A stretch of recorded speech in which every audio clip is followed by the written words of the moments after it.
Hi hello ನಮಸ್ಕಾರ, welcome back to gardening with Preethi. ಎಲ್ಲರೂ ಹೇಗಿದ್ದೀರಾ? ಹೋಪ್ ಎಲ್ಲರೂ ತುಂಬ ಚೆನ್ನಾಗಿದ್ದೀರಾ ಅಂದ್ಕೊಂಡು ಮತ್ತೊಂದು ಯೂಸ್ಫುಲ್ ವಿಡಿಯೋಂದಿಗೆ ಬಂದಿದ್ದೀನಿ. ಈಗ ಆಲ್ರೆಡಿ ನೀವು ತಮ್ನೇಲ್ನ ನೋಡ್ತೀರಾ. ಹೌದು, ಇವತ್ತಿನ ಟಾಪಿಕ್ ದಾಸವಾಳ ಗಿಡದಲ್ಲಿ ಹೂಗಳು ಬರ್ತಾ ಇಲ್ಲ ಡಿಸೆಂಬರಿಂದ ಅಂತ ಸುಮಾರು ಜನ ಕಾಮೆಂಟ್ ಮಾಡಿದ್ರಿ.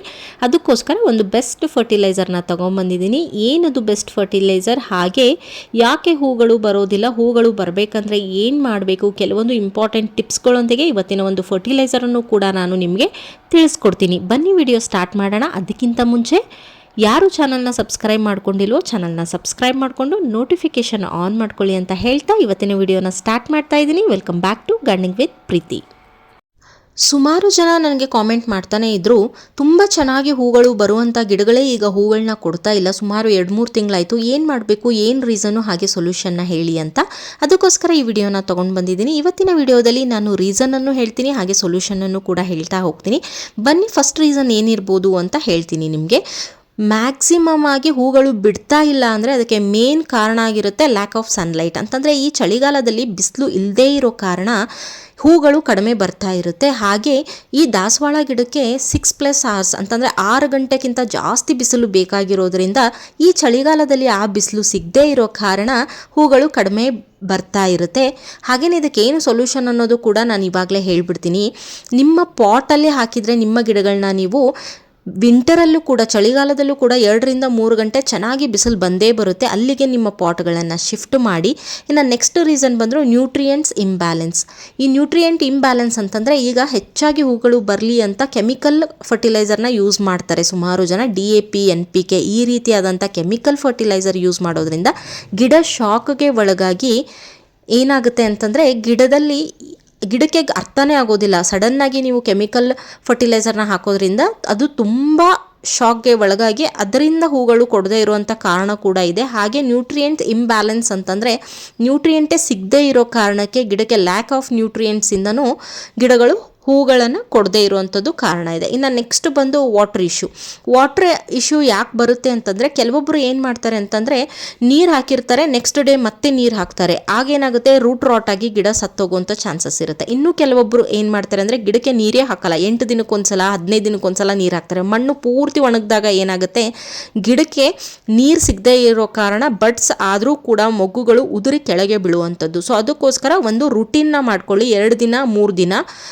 ಒಂದು ಸಲ ನೀರನ್ನು ನೀವು ಕೊಡ್ಬೋದು, ಅಥವಾ ನೀವು ಮಣ್ಣನ್ನು ಚೆಕ್ ಮಾಡಿ ನೀರನ್ನು ಕೊಡುವಂಥದ್ದು. ಇನ್ನು ನೆಕ್ಸ್ಟ್ ಬಂದು ನಿಮಗೆ ರಾಂಗ್ ಪ್ರೂನಿಂಗ್ ಕೂಡ ಸುಮಾರು ಜನ ಮಾಡೋದ್ರಿಂದ ಗಿಡದಲ್ಲಿ ಹೂಗಳು ಬರೋದಿಲ್ಲ. ಅಂತಂದರೆ ಈ ಚಳಿಗಾಲದಲ್ಲಿ ಪ್ರೂನಿಂಗ್ ಮಾಡೋ ಹಾಗೆ ಇಲ್ಲ, ಏನು ಮಾಡಿಬಿಡ್ತಾರೆ, ಚಳಿಗಾಲ ಸ್ಟಾರ್ಟ್ ಆದಂಗೆ ಪ್ರೂನಿಂಗ್ ಮಾಡ್ತಾರೆ, ಅದು ಕೂಡ ಒಂದು ರೀಸನ್ ಆಗಿರುತ್ತೆ. ಸೊ ನೋಡಿದ್ರಲ್ಲ, ಈಗ ನಾವು ನೆಕ್ಸ್ಟ್ ಇದಕ್ಕೆ ಹೋಗೋಣ. ಅಂತಂದರೆ ಇವತ್ತಿನ ಫರ್ಟಿಲೈಸರ್ ಬಗ್ಗೆ ಹೇಳ್ಬಿಡ್ತೀನಿ. ಇವತ್ತಿನ ಫರ್ಟಿಲೈಸರಲ್ಲಿ ನಾನು ಏನೇನು ಯೂಸ್ ಮಾಡ್ತಾ ಇದ್ದೀನಿ, ಇಲ್ಲಿ ಸ್ಕ್ರೀನ್ ಮೇಲೆ ಬನಾನಾ ಪೀಲ್ ಬಗ್ಗೆ ನಿಮಗೆ ಒಂದಿಷ್ಟು ತುಣುಕನ್ನು ನಾನು ಹಾಕಿದ್ದೀನಿ, ಇದನ್ನು ನೀವು ನೋಡ್ಬೋದು. ಇದು ಗೂಗಲಿಂದ ನಾನು ತೊಗೊಂಡಿರೋ ಅಂಥದ್ದು. ಬನಾನಾ ಪೀಲ್ ಯೂಸ್ ಮಾಡೋದ್ರಿಂದ ಏನು ಯೂಸ್ ಆಗುತ್ತೆ ಗಿಡಕ್ಕೆ ಅನ್ನೋದನ್ನು ಇದರಲ್ಲಿ ನಾನು ಹೇಳಕ್ಕಂತ ಹೊರಟಿದ್ದೀನಿ. ಫಸ್ಟಿಗೆ ನಾವು ಈ ರೀತಿಯಾದಂಥ ಒಂದು ಕಂಟೈನರ್ನ ತಗೋಬೇಕು. ಈ ಕಂಟೈನರಲ್ಲಿ ನಾವು ಬಾಳೆಹಣ್ಣಿನ ಸಿಪ್ಪೆಯನ್ನು ಡಸ್ಟ್ಬಿನ್ನಿಗೆ ಹಾಕ್ತಿರಲ್ಲ, ಅದೇ ಬಾಳೆಹಣ್ಣಿನ ಸಿಪ್ಪೆಯನ್ನು ಹಾಗೆ ಡಸ್ಟ್ಬಿನ್ನಿಗೆ ಹಾಕುವಂಥ ಈರುಳ್ಳಿ ಸಿಪ್ಪೆಯನ್ನು ನಾನಿಲ್ಲಿ ತೊಗೊಂಡಿದ್ದೀನಿ.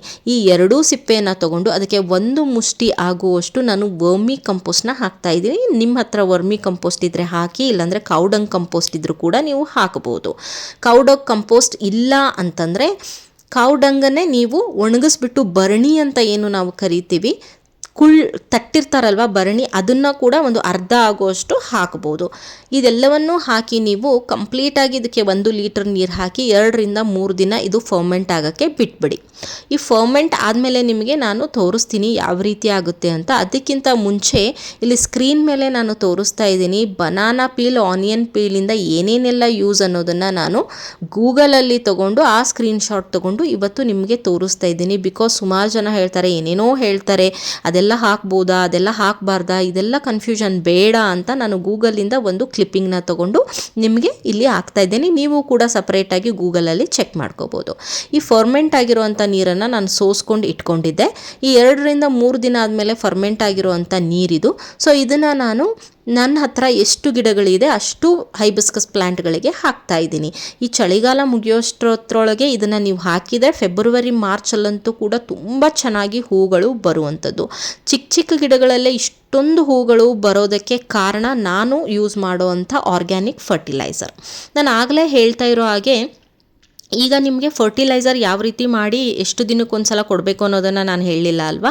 15 ದಿನಕ್ಕೊಂದ್ಸಲ ಈ ಫರ್ಟಿಲೈಸರ್ನ ನಿಮ್ಮ ಗಿಡಗಳಿಗೆ ಕೊಟ್ಟು ನೋಡಿ. ಚಳಿಗಾಲ ಅಲ್ಲ, ಮಳೆಗಾಲ ಅಲ್ಲ, ಎಲ್ಲ ಸೀಸನ್ನಲ್ಲೂ ಒಂದೇ ರೀತಿಯಾಗಿ ಹೂಗಳು ಬಿಡುವಂಥದ್ದು. ಸೊ ಇನ್ನೂ ಒಂದು ನಿಮಗೆ ನಾನು ಹೇಳಬೇಕು, ಯಾಕೆ ಹೂಗಳು ಕೊಡೋದಿಲ್ಲ ಹೆಚ್ಚಾಗಿ ಅಂದರೆ ಈ ಪೆಸ್ಟ್ ಅಟ್ಯಾಕ್ ಆಗಿರುತ್ತೆ, ಈ ಹುಳುಗಳು ಅಟ್ಯಾಕ್ ಆಗಿರುತ್ತೆ, ಅದನ್ನು ನಾವು ನೋಡಿರೋದಿಲ್ಲ. 1-2 ಅಟ್ಯಾಕ್ ಆದ ತಕ್ಷಣ ಒಂದು ವಾರದಲ್ಲಿ ಇಡೀ ಗಿಡವನ್ನೇ ಅದು ತಿಂದು ಹಾಕುವಂಥ ಚಾನ್ಸಸ್ ಇರುತ್ತೆ.